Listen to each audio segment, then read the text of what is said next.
Going to look at PDD here on the weekly chart. You can see basically the 9-day EMA, our 23.6 fib level, and our 200 SMA were basically all areas of points that we did hit this past week. So we had about a $12 move in here this past week. Nice support, nice bounce off of this 200 SMA in here. You can see that it was a nice support for us back in November going into January as well. So that is a big support for us. So that is going to be our main area of support. I know there's going to be some other areas in here that we kind of have to be concerned about, 199, whatever, but we care more about this 200 SMA in here, which is currently at 92.95. Now we close the week at 104.01. That's basically right where our 23.6 fib level is. That's going to be that 104.14. And then we have this 9-day EMA up here, which is currently trading at 106.91. It's really 107. Although we did come close, we were basically at 105.71 in here for a high.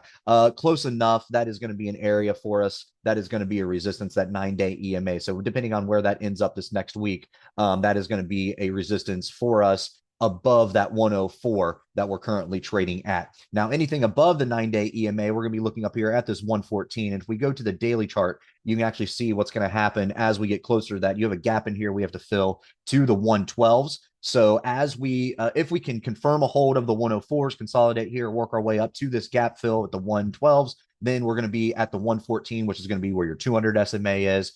So that is going to be a big area in here because you're going to the 200 SMA. You're going to have that 38.2 fib level. You're going to confirm a gap fill. It's all going to be kind of right there. So that is going to be a major level for us, this 114. But all in all, we still have to worry about this 104 first to see if we can get confirmed in here. Your 9-day EMA on your daily is that 99 level that we mentioned earlier. So 99, 100, that's going to be a little bit of a support for us, but really we kind of care about that 92 more than anything because that is where our 200 SMA is here on the weekly chart.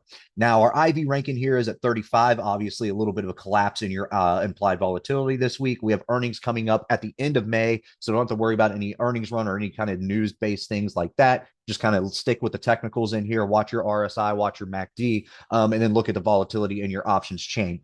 Now, you have right around a $5 expected move by this Friday, following Friday 7. Next one's going to be 9. If you go all the way out to your June monthlies, looks like right around a $14 expected move in here. So we're going to see what happens. The 104, that's going to be your key level in here. Just kind of keep that in your mind. We above 104s. All right, cool. Then that's going to be our support. We're going to see what's going to happen with this 9-day EMA. And then eventually we're going to see how close we can get to that gap fill on the daily and that 114 area. 104s, if it's going to be, we're going to be gapping down below that. That's going to be our harsh resistance. Anything below it, that 199 level. And then below that, it's going to be this major support of that 92 and 95. So we'll see what happens in here. 104, that's your level in here. Nice expected move, about $5 by this Friday. So good juice in here on your premium. So we'll see what happens in here going forward.